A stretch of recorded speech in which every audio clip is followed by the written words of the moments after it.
Halo semuanya, perkenalkan nama saya Peleran Seragi dengan NIM 5243530010 dari kelas Teknik Elektro A. Di sini saya akan membahas tentang program yang saya buat ataupun simulasi yang saya buat menggunakan Excel, yaitu simulasi gelombangan AC gelombang sinusoidal, yang dimana dapat kita perhatikan di sini saya sudah membuat tegangan AC dan frekuensinya. Maka nanti akan otomatis tegangan puncak ke puncak dan kecepatan sudut baik periodenya akan berubah otomatis, karena saya sudah masukkan rumus-rumusnya dan akan kita buktikan menggunakan rumus pada teorinya.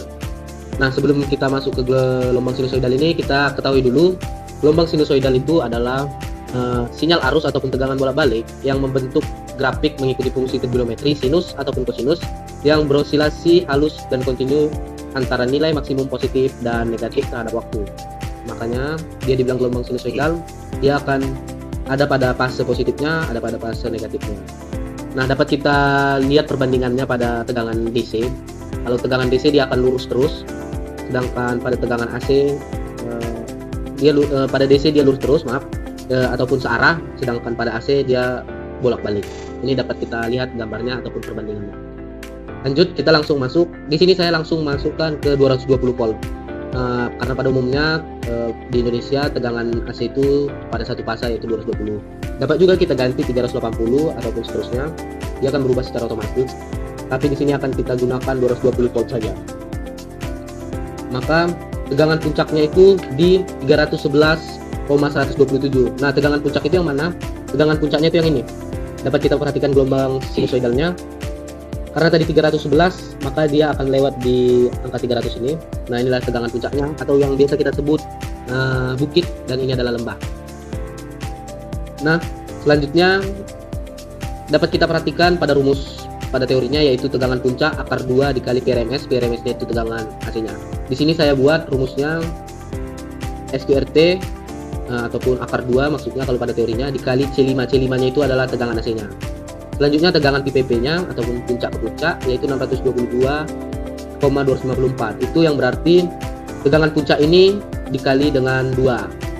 Karena dapat kita perhatikan gelombang sinusoidal itu yang dikatakan satu gelombang yaitu yang dimulai dari 0 sampai sini. Dia ada bukitnya dan ada lembahnya. Itulah yang dimaksud dengan gelombang sinusoidal.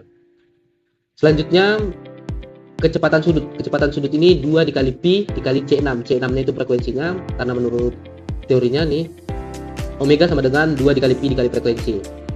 Makanya dia menghasilkan 314,1593. Selanjutnya pada periode. Periode ini kita gunakan 1 dibagi C6 ataupun frekuensinya, karena rumus periode yaitu 1 per F, yaitu adalah 0,02, yang dimana periodenya itu maksudnya waktunya dari 0 sampai 0,02 inilah akan menghasilkan satu gelombang sinusoidal.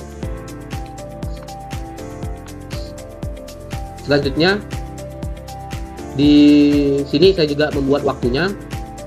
Waktunya ini untuk membentuk satu gelombang sinusoidal yaitu sampai 200 data, sampai ke bawah ini 200, sehingga saya buat rumusnya H6 ditambah F8 dibagi 200. Sebenarnya kalau kita membuat dua gelombang sinusoidal ataupun seterusnya itu dapat bisa dibagi misalnya 400 sampai seterusnya. Karena di sini saya hanya membuat satu gelombang sinusoidal, jadi saya bagi 200. Untuk sudutnya dapat kita perhatikan 2 dikali pi dikali C6 dikali H7. C6-nya itu frekuensinya dan H7-nya itu waktunya tadi. Sesuai rumusnya nih 2 dikali pi dikali F dikali T. Selanjutnya ada tegangan AC.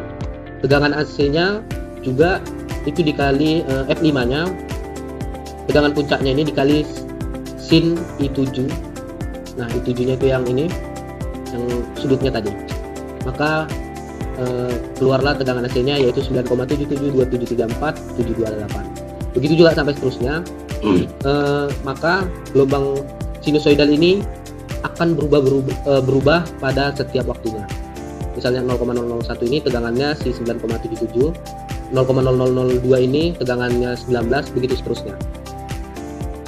Dengan secara singkat, gelombang sinusoidal ini terbentuk ketika kumparan pada generator berputar di dalam medan magnet. Putaran inilah yang menyebabkan flux magnet yang memotong kumparan berubah secara periodik. Makanya dia ada periode positif, ada periode negatifnya. Sehingga pada hukum induksi paradik timbul tegangan induksi yang naik turun secara teratur karena perubahan tersebut mengikuti gerak putar melingkar nilai tegangan terhadap waktu secara alami. Maka itulah fungsi dari sinusnya, maka terbentuklah gelombang sinusoidal. Gelombang sinusoidal ini dapat kita ambil contoh pada lampu pijar, karena kita tahu lampu pijar itu adalah lampu yang menggunakan tegangan AC. Sebenarnya pada lampu pijar itu berkedip-kedip, namun karena waktunya ataupun periodenya itu sangat singkat, dia itu 1 dibagi 100 atau 1:100, sehingga kedipannya itu tidak dapat terlihat oleh kita dengan instan ataupun secara langsung. Itulah pembuktian dari gelombang sinusoidal dari saya. Jika ada kesalahan kata ataupun ucapan, saya mohon maaf. Sekian dan terima kasih.